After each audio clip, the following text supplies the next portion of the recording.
Hey everybody, it's Sam Oakes here from the Financial Planner Life podcast. Welcome. Today's guest is Chris Daems. Chris is the owner of a company called Cervello. Chris is a chartered financial advisor. He's been building his business over the last 12 years. He's such a interesting, happy character. Loved talking to him. He's actually got his own podcast as well that we talk about. It's called The Kindness Project that has over 50,000 downloads. And it's all about being kind and sharing good news. It's well worth checking out. Kindness runs through his values within his company, and we go into detail about that. Chris today shares his journey, why he set up his own business. He went from network to directly authorized, so we talk about that. We also talk about business development. You know, what comes first when setting up your own business? Should you be focused on generating clients or introducing relationships? And he shares with us today also something that he does on a monthly basis where he meets up with other industry professionals, creates a case study, and then through that, he's generating huge amounts of business. So we'll go into a bit more detail about that on the podcast, but it's a fantastic business development tool, especially for those that are planning to run their own business. Today, I hope you enjoy the podcast. Many thanks.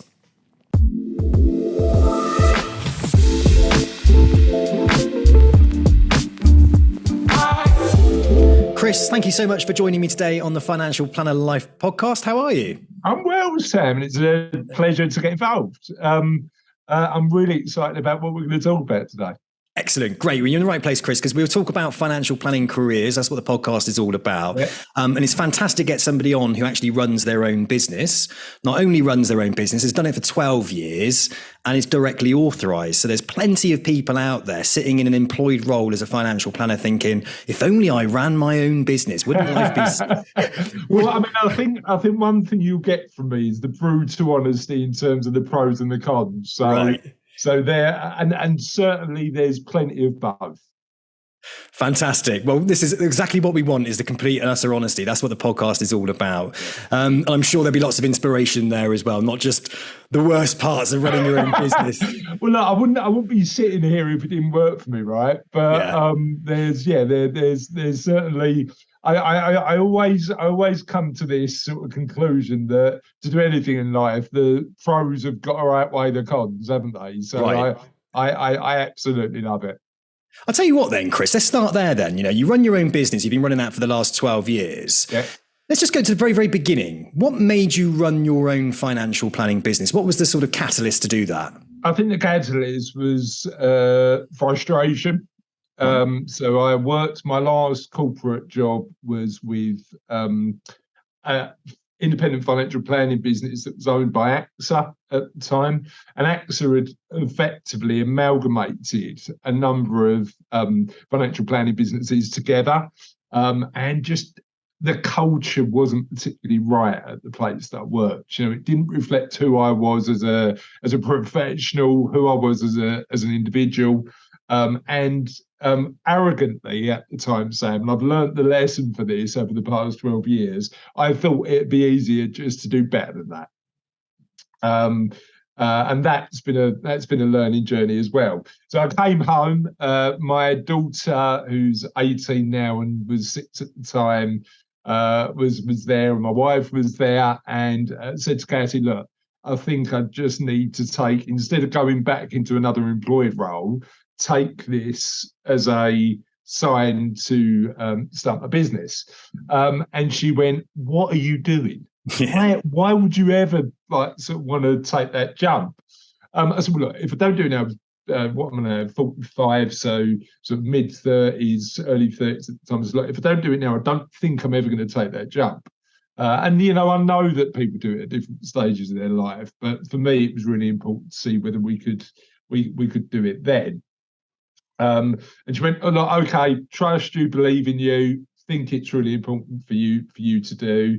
I said, look, if it doesn't work out, employment's always the option to move back to. At that point, I went upstairs and Charlotte was crying, Sam, which is never a good sign as a dad.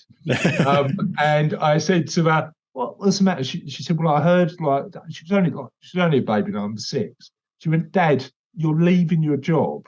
Who's going to pay for the holidays now? And that was her reaction. Yeah. It's like, I mean, I love the fact that from those naive eyes, that like sort of perspective came. So left, initially joined a network. So we're a directly authorised firm now, chartered directly authorised firm, but joined a network initially because I think at the time starting a brand new business, what I needed to do is focus on client acquisition, making sure that I was building a good base. And not all of the sort of compliance side. And the first 2 years professionally were the toughest 2 years of my life. I had a really great time with family and everything seemed to work. But I'd made a promise to Charlotte and Cassie that probably about 6 to 8 times over that 2 year period, I thought I wasn't going to be able to deliver on, and I'd have to go back and get a job. And part of that was because, as you know, financial planning is a profession where trust is fundamentally important, and I just hadn't built a reputation up working in corporates where that trust was earned. Like the professionals that we work with now, we've got sort of a decade-long relationship of working together, and it's fundamentally different and easier. And it just, when you first start, you just don't have that. So I suppose one mistake that I made at the time, and one tip I'd give for anybody who's thinking about making that transition, is build those relationships now. Yeah. Don't rely on the your company building those relationships for you. Build independent, deep relationships of trust of the people with the people you think you're gonna work with over the longer term, and they might be, a lot of our best introducers and now existing clients. They result in about 65% of our new work, but typically accountants, lawyers. So build that network and those relationships now. So 2 years were really difficult. We started getting some traction sort of after 2 years, and then got to a point where about 9 years ago now, we decided that the network model for us didn't work moving forward. Now, a couple of reasons for that. We built a decent economy of scale within the business, so actually the fees and the support we could buy in made more sense to do it independently. But as we've already mentioned, Sam, when we've had a conversation, everything I do in my life is based on a really simple set of values. It's what I try and do. It's what I try and teach my kids, and it's what's reflected in our business.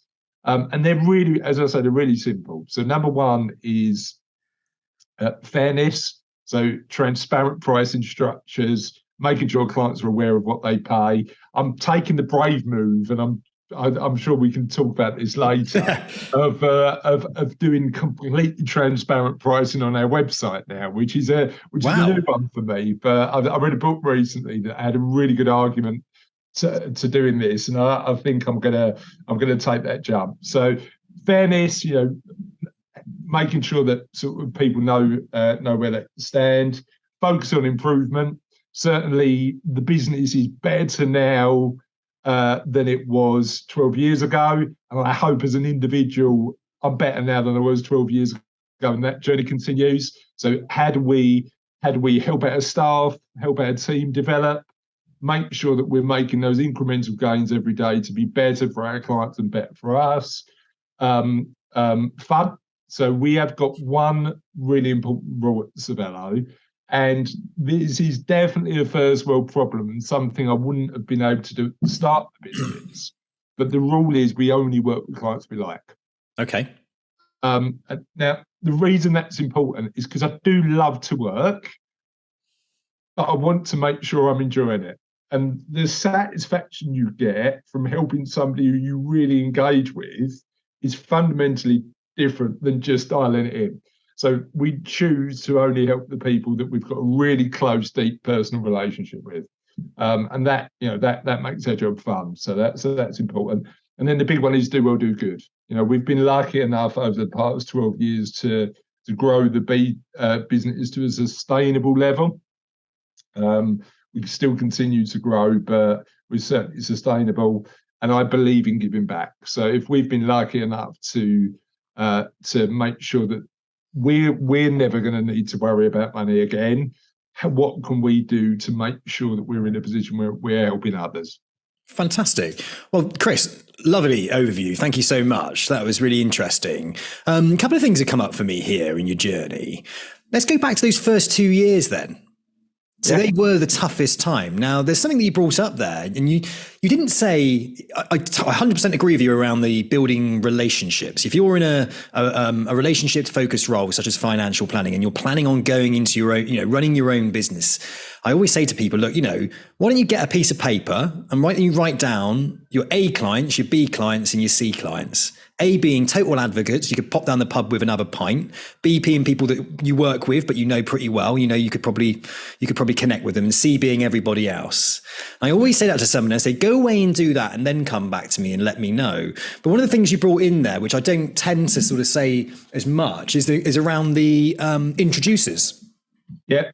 So what do you think? What do you think is the most important thing then? Introducer relationships, and when you very first start a business, or existing client relationships? I mean, for me, it depended on the employment contract, and I had a restricted covenant in my last employed role. So reliance on taking clients to start your firm depends on the relationship you've got with your existing employer, and how likely it is you're going to have a bank of clients from day one. So my situation was I had a restrictive covenant within my contract. I did go through a negotiation process with my employer and took about 8 clients with me, but it certainly wasn't enough to sustain a business from day one. So reliance on being able to, if I consider my role as a business owner, if an advisor joined us and then said, okay, by the way, I'm taking 20 of your best clients, I probably wouldn't be happy with that either. So reliance on developing your own independent, both client and introducer relationships as early as you can is fine. And even if you don't take the self-employed or business ownership role, it's not going to do your career any harm, is it, having those relationships? So it works all the way around. So when it comes to things like introducer relationships, if somebody's kind of starting out on their own at the moment, or they're entering in the world of financial planning, they're in the first couple of years, what advice would you give to somebody starting out around going out and building introducer relationships? First piece of advice is see how you can help. I don't think that's bad advice in any relationship you build, including client relationships. But the most powerful thing you can do is listen, see how you can help, and then actively work out how you're going to support that individual. The amount of giving, the amount of sort of connecting people I do, the amount of making sure that the right people in my network meet the right people in my network I do. None of that's paid. Clearly, it's that, but you just do it to make sure that you're the centre point of the of those relationships, so that when one of their clients needs a financial planner, that's who they speak to. I want to share something as well that's been really super powerful for us over the past 6 years that we've been doing. So once a month, we run an event. So that event's called Cervello Inner Circle. And what it involves is getting a wide range of our professional partners in the room. So we've got lawyers there, we've got accountants, we've got HR professionals, we've got a wide range of professionals. And what I do every month is write a case study. And that case study is based on a client of mine, but with a wide range of needs. And what we do is we get 15 to 20 of our professional partners in the room, and we all discuss from their unique professional perspective how they might be able to help that client. And there's some real key advantages for me for doing that. Number one, it helps me work out who I can trust to refer to. So is there a particular area of expertise that a client that I've got needs, and therefore I can refer? Number two, it deepens the relationship in the room, but with us being the facilitator to do that. And I worked out, we did some sort of client analysis the other day. 20% of our work as a practice comes from the people who attend those events. So we host them, we pay for them, we buy everybody lunch, because as a way to really, really nurture and encourage the professionals in your life to get together, we found pays off in a big way. That's amazing. And what kind of people do you invite then? So these types of individuals that you generate business through, and what walks of life are they? What kind of businesses do they run? Yeah, it's called Inner Circle for a reason, because the first rule is we only want people in our inner circle who we like. Right. Circle of trust. Yeah, absolutely. So, but the idea is that they're really good at what they do. So typically the accountants that come on are from mid-sized practices. So, not sole traders, but really decent sort of partners in mid-sized accountancy practices. The lawyers that tend the same.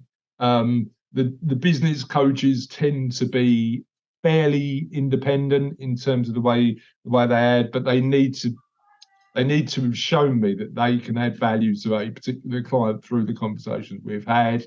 So effectively, we handpick the people who attend, particularly if we're facilitating. Our relationship is based on who we pick, right? Yeah. So it's important that we sort of maintain a degree of quality, but get enough diversity so that when we do a case study, there's a really interesting conversation.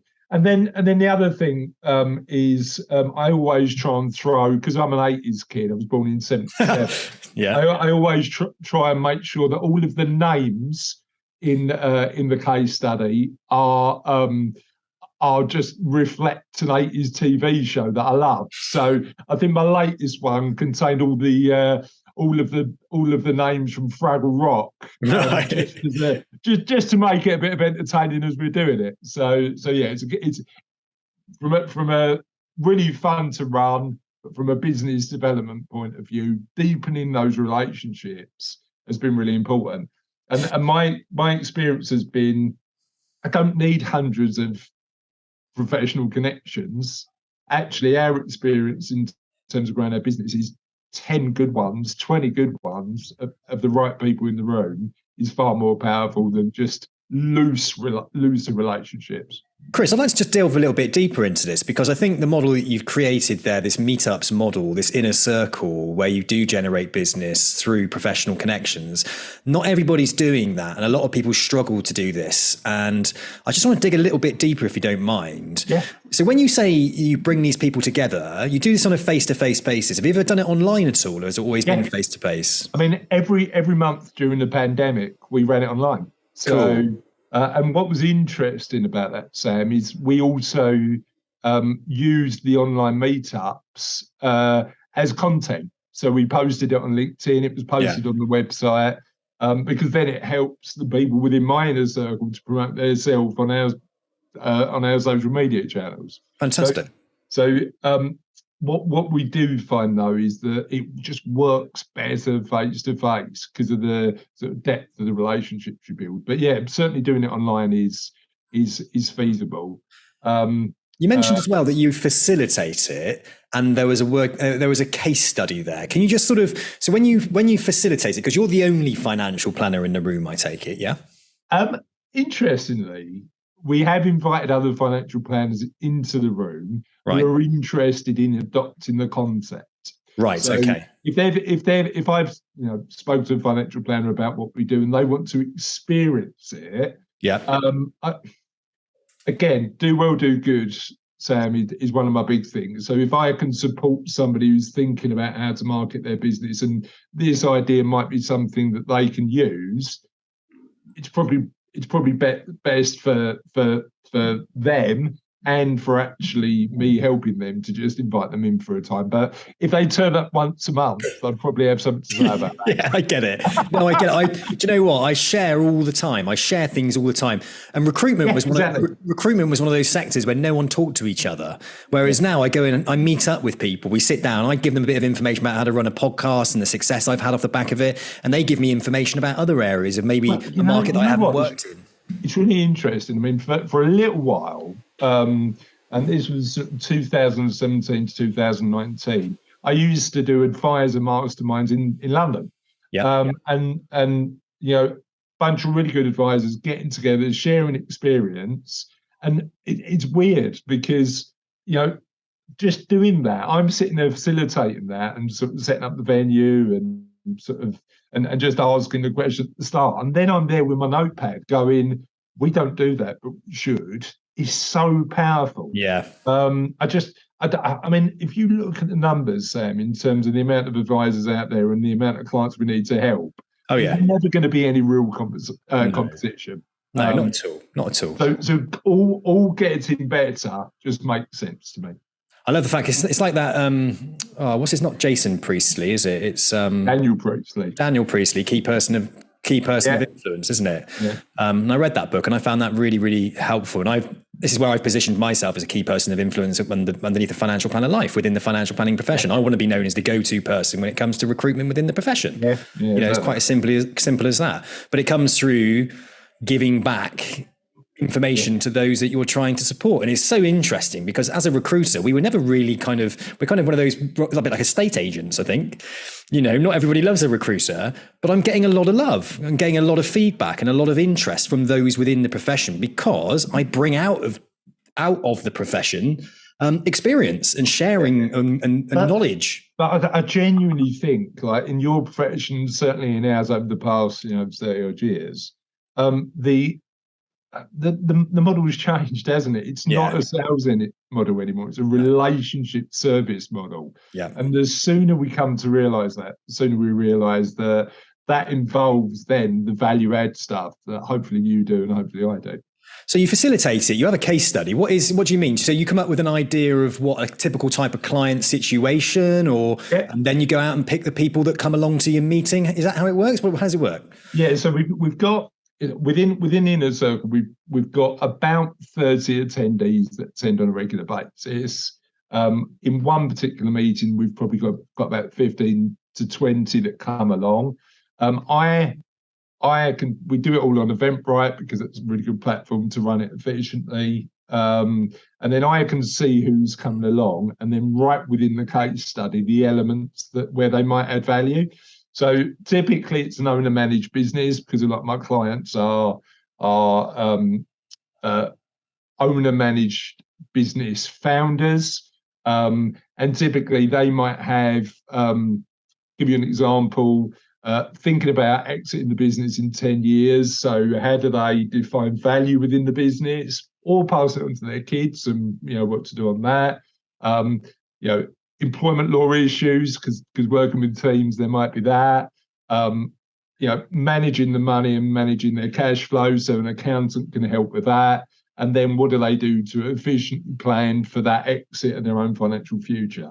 So what we do is we write it with one family typically in mind, but with a range of different issues. Typically, Sam, my clients are within that sandwich generation as well, older kids, but also older parents.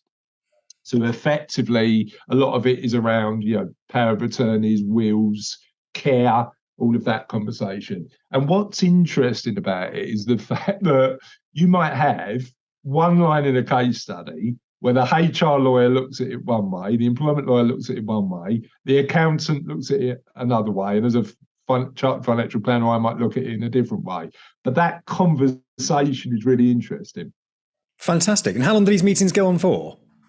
About 2.5 hours, 2.5 to 3 hours. We normally sort of have a bite to eat, so we normally do it through lunch. Okay. Just really, really sort of diverts dialogue, and then we encourage people to connect and catch up after the meetings for a bit more of an in-depth conversation. Fantastic. And that's where the relationships are formed, and then you become front of mind. So when anything comes up and it's financial planning related, perhaps the person who deals with, I don't know, the selling of businesses and acquisitions or something remembers the financial planner, Chris, who could then potentially help in that situation. Yeah, I mean, my experience tells me that, if you're selling a business and you haven't got your own personal financial plan in place, you're probably doing something wrong. Yeah.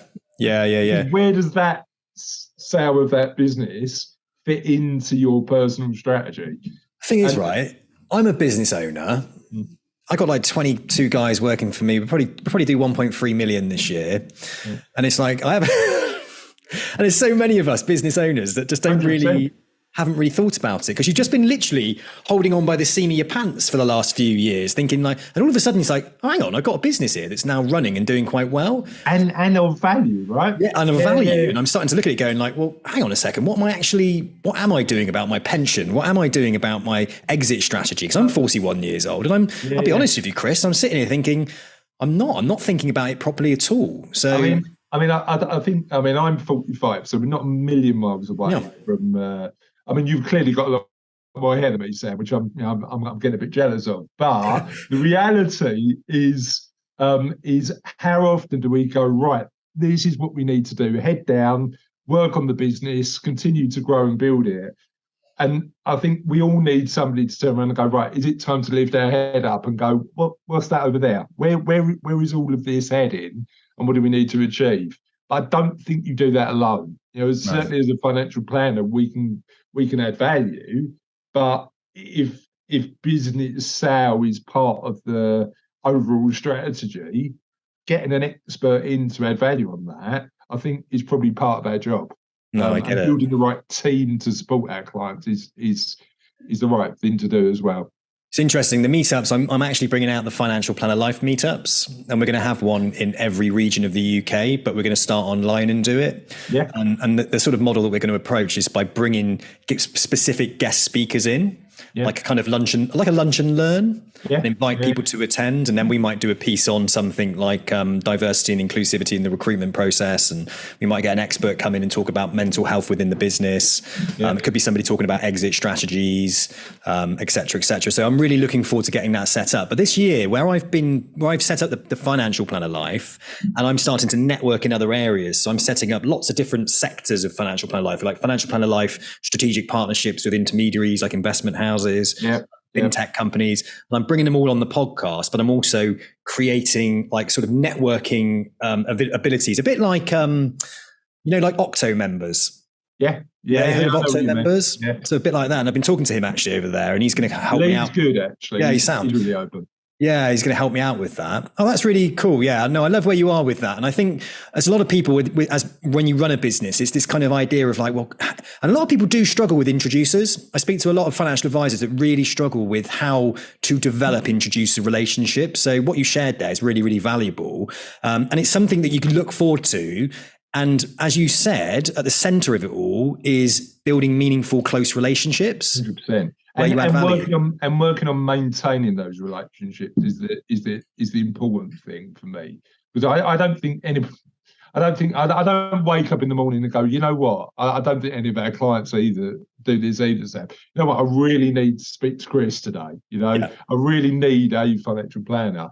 I think what our service is a service that you just need to be there when the time's right.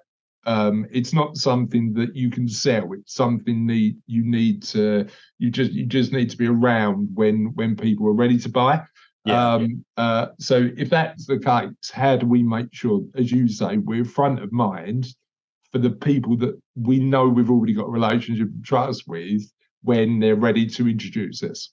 And also as well, I think social media can often muddy the mind, because you sort of mentioned there 10 to 20 people. And I think when we go on social media and you're getting, I don't know, I can get 10,000, 15,000 views of a bit of content that I put out there, and you feel fantastic because 15,000 people have seen what it is you posted. But I don't have I might only have a relationship with say 10 to 15 of those on a personal level. So what you're saying there as well is that don't think so big, create a micro community of really meaningful close connections, because once you've got 20 amazing close connections, they're only going to refer you on to their network, to their network, to their network, and the opportunities start to open up more and more and more. Look, I mean, it's an interesting one, isn't it? Because I'm a massive advocate for the power of social media to build brand and to get attention. Certainly when it comes to the podcast, 50,000 downloads a month, we look at that and go, we don't even know 50,000 people. You know what I mean? It's weird when you look at it from that perspective. But when it comes to such a personal service and such a service, and I think sometimes we underestimate how difficult it is for clients to talk about money with people like us. Yeah. And yes, there's guys out there like Pete Matthew who build amazing online brands, and a lot of time for what Pete does, and that's worked really well. But I don't need that many relationships to do that. All I need to do is have 20 really good ones who say, Grizz is your man and you need to go and have a chat. Yeah, I love it. But getting the combination right between the sort of wide view and the sort of the macro and the micro, I think, is important as well. I think having them run in unison and not expecting one is going to outweigh the other. I think you need to put as much energy into each. Yeah. I think one validates the other as well, doesn't it? It's like people look online and we did a sort of our next big innovation on the website is going to be super transparent pricing. The one that we changed this year is effectively, if you go on the Cervello website, all it is videos about clients talking about us. That's all it is. And highlighting the fact that actually it's not what we say about ourselves, it's what clients say about the experience that's important. It's really interesting. So let's talk about that, the testimonial videos. Have you found those testimonial videos to actually be beneficial in attracting new clients to you? 100%, but in conjunction with the marketing suite we've built. So the way that we do it, Sam, is effectively clients are, if a client gets introduced to us, we send them a pack, and it contains a digital version of this document. So welcome to the family, which contains there's going to be no surprises here. Our values on page 1. So here's what we're about.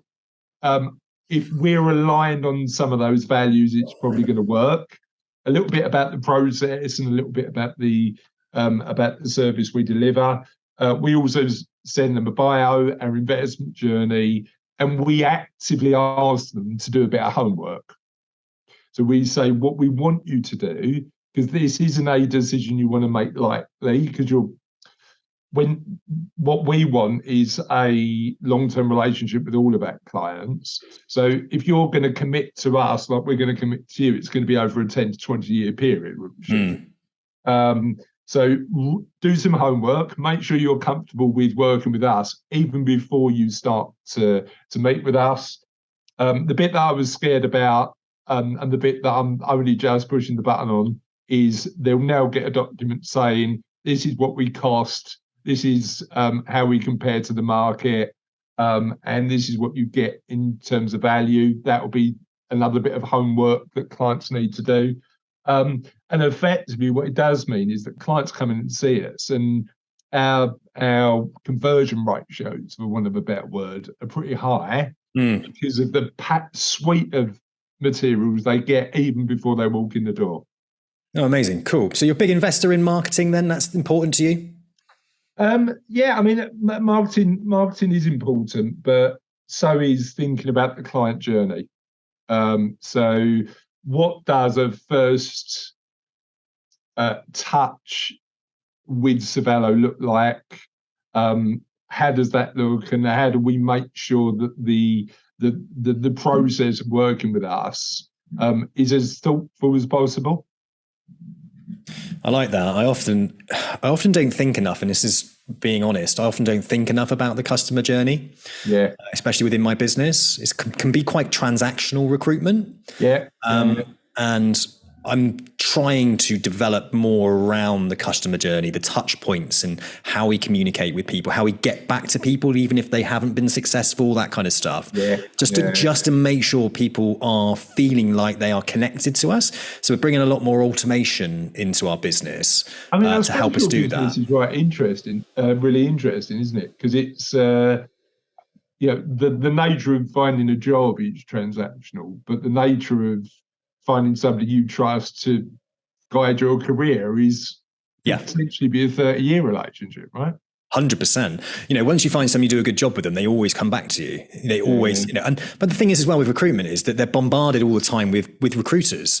So there doesn't tend to be a huge amount of loyalty, because if I've got a great relationship with a financial advisor, but someone, a brand new spotty little kind of 18-year-old phones up and offers them a fantastic opportunity, they're going to go, all right, then put me forward. So it's kind of like that in that game. So you've got to be careful, which is why on social media, I'm always trying to be out there. I'm always trying to talk, but I'm always trying to present like the guys in my business as well and bringing them onto the podcast. And we're doing more and we're building more and more around that online presence. So most people, when they're either they're out there looking for a job, they're on social media, but it's mainly the passive candidates. So what we call passive, when they're not looking, they're the most interesting candidates, because the one that's looking, it becomes hyper competitive, but the one that's not looking, the likelihood they're not talking to anybody. So if you present them the right job at the right time, then there's a high chance that they're going to take the job. And that's the headhunting. There needs to be a relationship of trust there, which is why the content supports that, doesn't it? Exactly that. So you originally set out as a network and then decided to go directly authorized. Now, for those that don't know, listening to this podcast, the network is, do you want to give a quick overview, Chris, what a network is and what it did? So a network typically provides a framework of support to financial planners who want to become business owners but aren't ready to take the jump into dealing with everything it takes to run a directly authorised firm. Fantastic. And they could be an individual on a self-employed basis, taking on the branding of that network to make it look like it's all their own business, but all they got to do is go out and see go out and see clients, and then they put the client documentation through the network. The network does all the rest, does all the compliance, et cetera, and takes a nice little percentage cut for the work that they do. I mean, it depends on the network, right? So I can't pretend I know what networks do anymore, because I've not done it for nearly a decade, but my understanding is that certain networks provide different levels of service depending on what you're looking for. So you decided to go directly authorized. So you stepped away from that kind of security blanket, if you like, and moved into directly authorized. Why was that? What was your reason for doing it? So we'd worked out that we'd reached a critical mass in terms of clients. So we'd got to a point where we knew we had enough income coming in that validate the costs associated with making that move. So that was number one. Number two was probably the one that I'm that attracted me the most, which was autonomy. So autonomy for me was being able to sort of carve my own path, make my own decisions in all areas. Was really important. And also number three was the opportunity to delegate virtually all of the tasks involved in direct authorization to somebody else.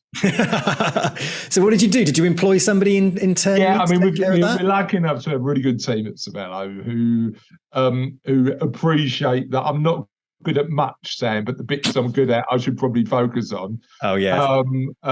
So for me, it was a matter of both, employing people in external employment, compliance consultants to support us through the journey, and having a team to get the documentation done both at the start and on an ongoing basis to do that.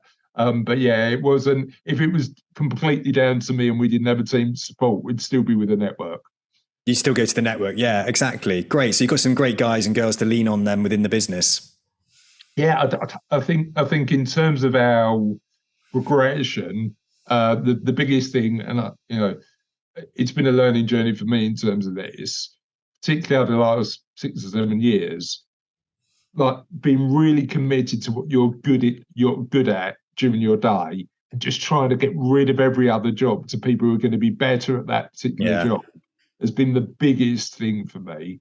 And we've only got a small team. There's only a small team of 6 of us within Cervello. We're not looking to expand or grow any larger than that. If we do, it will be in the support team as opposed to on the advisory side. But effectively, just what am I good at? What do I need to delegate? And who's going to be best at that job is something that we think about every day. Chris, is there just very interesting then? So directly authorised, you've mentioned there that there's 6 of you within the business, and that you wouldn't expand the business really any further. Is that because, from a motivation perspective, size of a business isn't important to you? Have you hit a sort of level of income that you're happy with? What's your reasons around running a business under 10 staff? Because there's lots of them in financial planning. Yeah, I mean, there's a few actually. There's a few. So, I mean, I think in terms of our growth, so we've grown recurring income this year, Sam, by about 30%. So we're still on a growth trajectory. And when we decide what success looks like, it isn't overall turnover.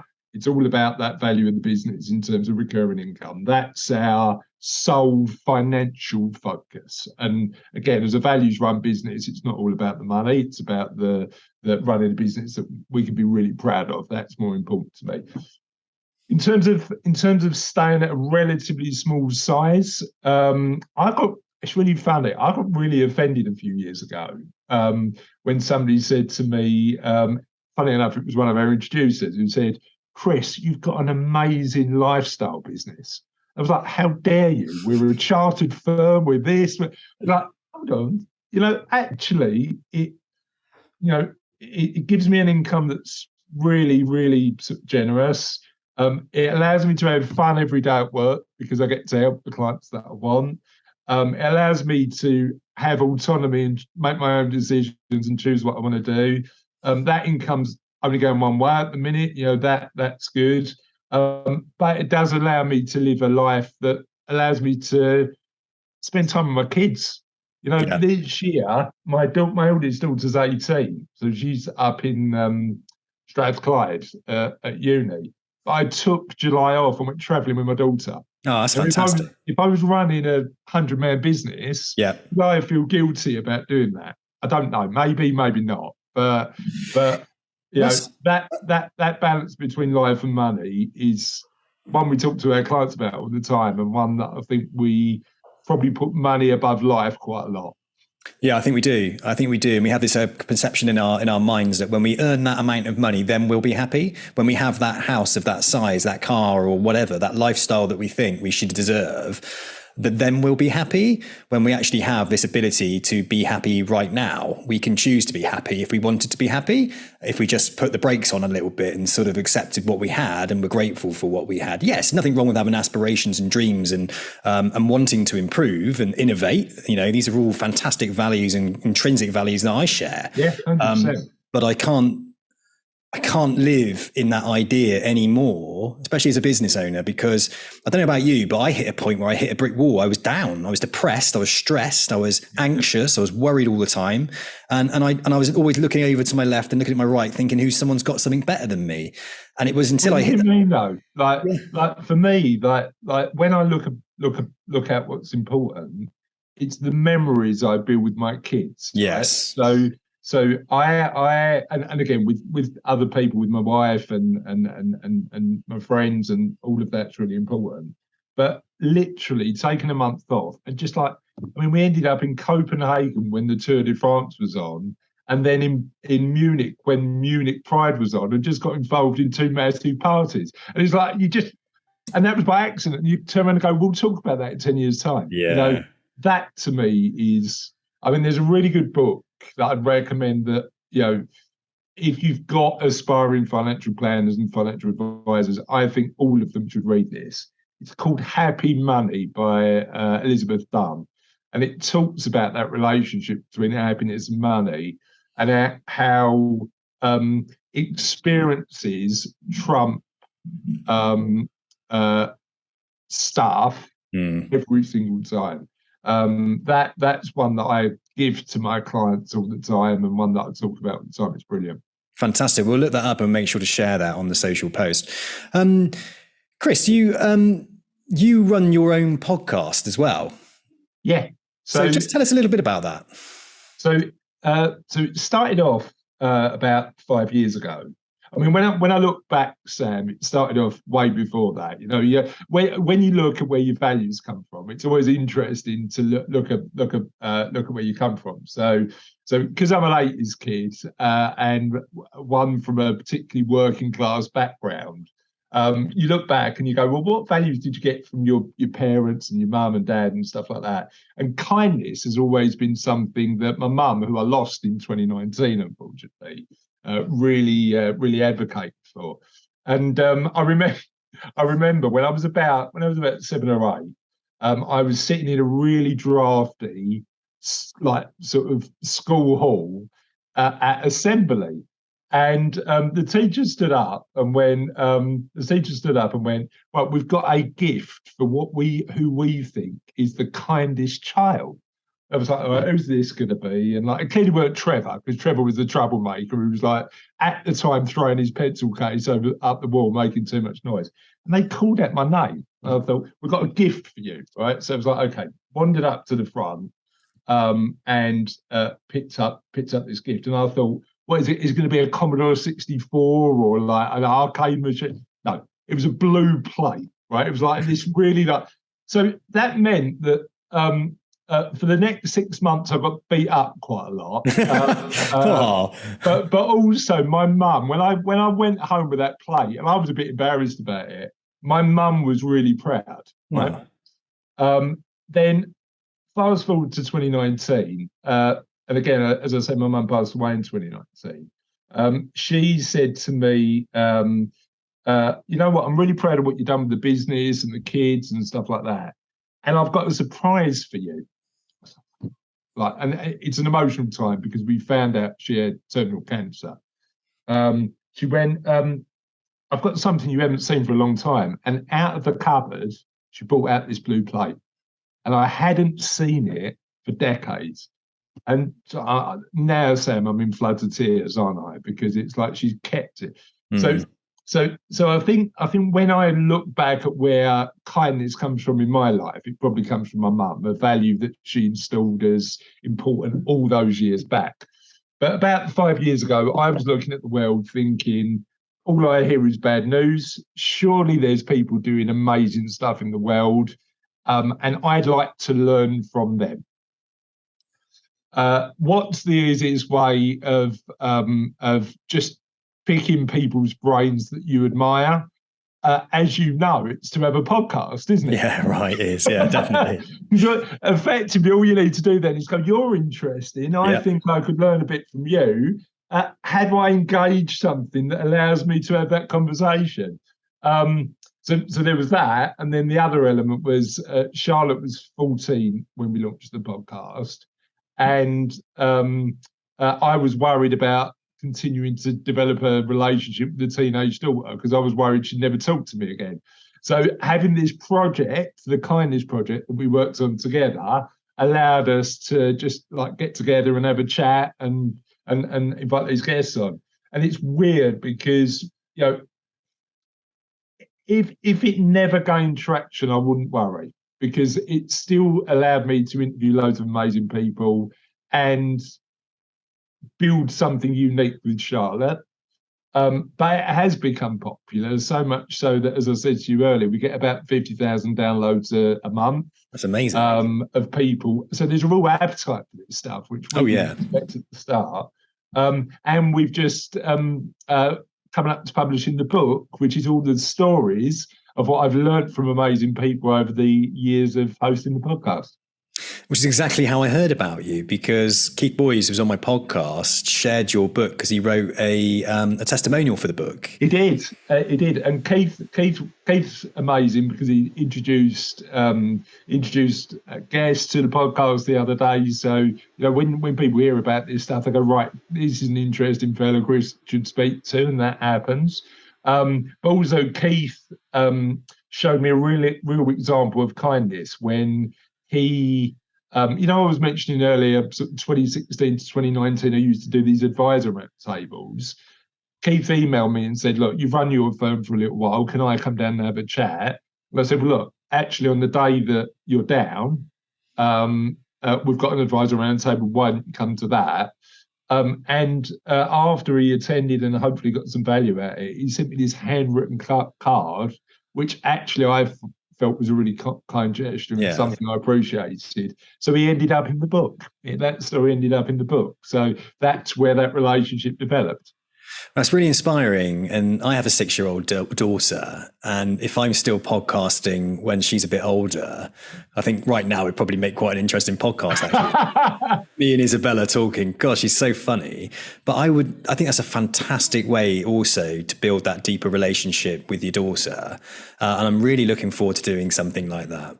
Right, Sam, let me share something with you that I never considered, but was really, really interesting to me. So one of the ladies that we interviewed runs a charity locally to where we are in Essex, and her charity is all about people in their 80s and 90s recording their stories, right? So just so it doesn't get lost to time, what was the experience of being brought up in the 40s or 50s or whatever it may be, and making sure that we don't lose track of that.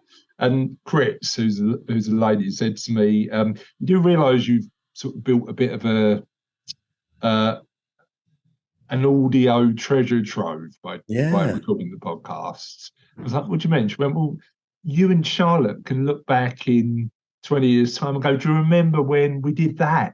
Yeah. And so I would, I mean, clearly not for work or maybe for work, but I'd encourage just having conversations. I never thought of it that way, because everything that you are recording, and also,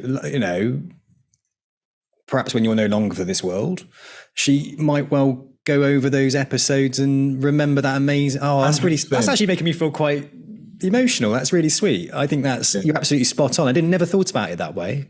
Neither did I. And it was only somebody mentioned it to me and going, you do realise that is that's a sort of moment in history, a moment in time in your family's legacy. It's interesting, isn't it? So we record videos in Financial Planner Life, and I've just set up the Financial Planner Life videography services. And Tristan, who's my videographer, has just hooked up with a guy in Weston-super-Mare who creates like a book of your life, and he writes a book of your life, but also does video recordings, and that's what Tristan does. Okay, interesting. So before that, that person, say at the end of their life, they do their review of their life, and then they give it to their families with a video, and they keep it as like a treasure, like a treasure trove, and a memory keepsake. And I thought that was really sweet when he explained that to me. I thought it was lovely to do. Well, look, I think I'm with you. Kindness for me is a fantastic value to have. It's something that I think sometimes you have to work at because we're so intrinsically selfish. And I think you have to work at being kind. But when you do work at being kind, the rewards are just incredible.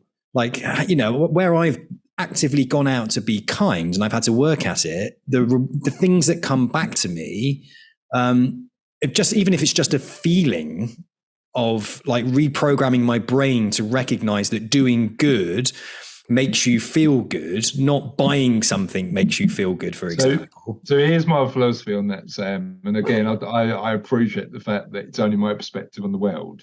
I agree with the point that we are intrinsically selfish. The good news is kindness is selfish.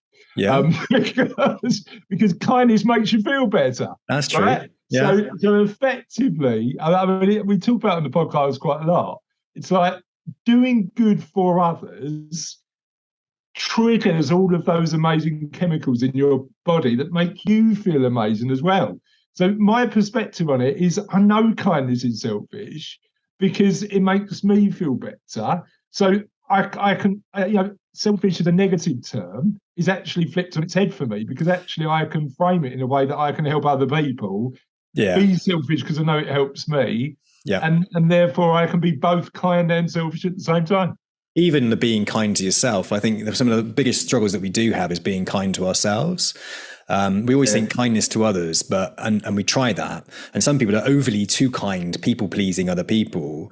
And I think when I went through a situation and a guy made me aware that I wasn't being kind to myself. And when I stopped and I was being mindful of how I was talking to myself internally and just externally and what I thought of myself, my self-esteem, there I realized, wow, I genuinely am not being kind to myself. And that was a real revelation for me, was to be kind to myself. And that changed me massively. It's really interesting. So when we were sort of working out the sort of format of the book and what we'd share, and the idea of the book was to effectively share the expertise of experts that we'd spoken to for each chapter. So each chapter's got either an expert or a couple of experts that we've spoken to are really, really strong in this particular area. And I wanted to make sure that the first chapter of the book was being kind to yourself, because there's the analogy of if you're on a plane and it's going down, you put your own oxygen mask on first so you can help others. Somebody said to me, I've never heard it before, but somebody said to me, you can't pour water out of an empty jug. So making sure that you're looking after yourself. And we share loads of tips from an amazing positive psychologist called Ruth Hughes, who came on the podcast, to just share tips of what you can do to make sure that you're in a position where you're looking after yourself. And some of them are super simple, aren't they? Gratitude is super important in my life. Gratitude is one of the most powerful things. The day I started actually practicing gratitude on a daily and literally hourly basis was the thing that changed my life. I genuinely believe that. Genuinely believe it. Exercise, making sure you develop the habit of exercise. Focusing on what you can control, that old Stoic philosophy, all of those things of saying, right, this is what I'm going to do to be kind to myself, so that I've then got more energy to do good for the world. And getting the balance right between commercial decisions and decisions of kindness. And sometimes in our businesses, we've got to charge fairly for what we do and not be embarrassed about that. No, so that doesn't mean being kind, doesn't mean giving all of your time away. It means getting the balance right. Fantastic. One final question for you. Yeah. And this is about your transparency around fees, because one of your values, we've gone through your values today and I love that. But one of your values is innovation. And you said that you're going to attempt to put, or you're going to put your fees on your website and be fully transparent. Why is that? So I read a really amazing book the other day called They Ask You Answer. I don't know if you've heard about it, but it's all about just what do we look for when it comes to any service or product online. And he made the point that, yes, we're scared about our competitors knowing, they sort of know already. We're scared about putting people off. There are legitimate concerns about brightest transparency. But I was talking to this with my team, and one of my team, who's also my brother, because we are a big family business. My wife works in the business, so does my brother. And he said, to be honest, right, I said, to be honest, Chris, if I visit a website and I can't find the cost of it, I'll just leave. I was like, you could have told me earlier, Russ. That was like, that's a massive insight. So I think part of it is just, what's the harm in just turning around and going, look, we're expensive if you compare it to the cheapest out there, but we feel that we deliver good value. And just so you're aware of what we might cost, here is it, and you can make an independent choice. If we're not right, we're not right. If we are, and that's fine. The bit that's interesting, Sam, is positioning it so we also evidence value. Yeah. Because I've been reliant on the conversation to do that. Whereas if you put it on the website, you don't so much. And that's where video comes into play, and framing it in the right way comes into play. That's that's a job. It would take a few weeks for us to get that right, I think. I had someone come in because I was doing something similar in my recruitment company where it was having like bronze, silver, and gold packages, and then I would put the price on there, and each one would have a level of services. But what you can do with that pricing structure is you can move things off of gold over to silver, move some of the silver over to bronze. So you can move things around, which means that you can then move the price around. Okay. Is that interactive on the site, or is that? No, it'd be like, so someone would see it and then they would book a consultation with me. But I can bring up, or if I'm on a meeting with them, I can bring up the pricing and say, look, you don't need all that's on gold. So gold's $5,000, but you don't need all of it. So what I'll do is I'll remove some of that, because actually what is over there, I'll take that off. But what that'll do is drop the price down for you. Yeah. So what you're then saying is between £2,000 and £5,000, you're going to be making a fee within that level. So you're giving choice. That's the big thing about the Marcus Sheridan book, because one of the things, particularly in professional sectors, is it will depend, won't it?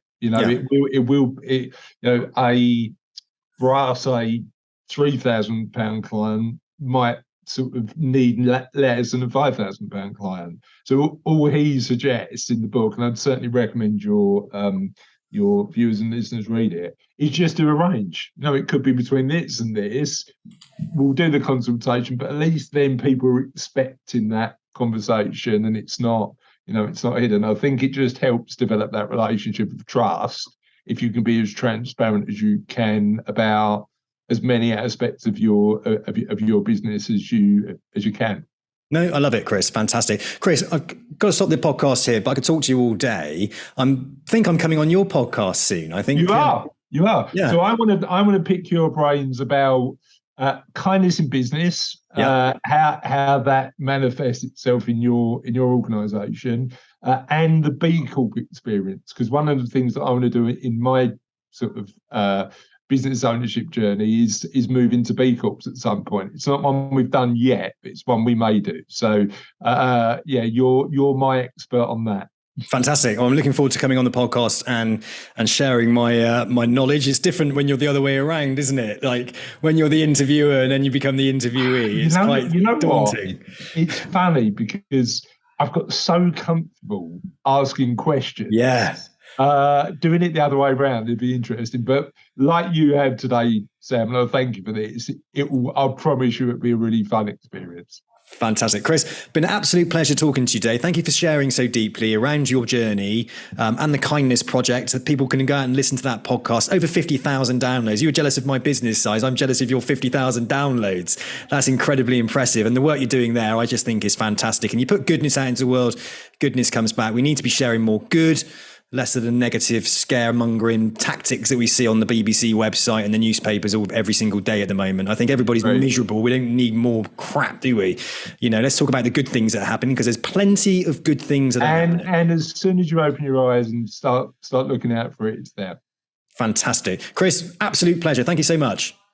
Fab.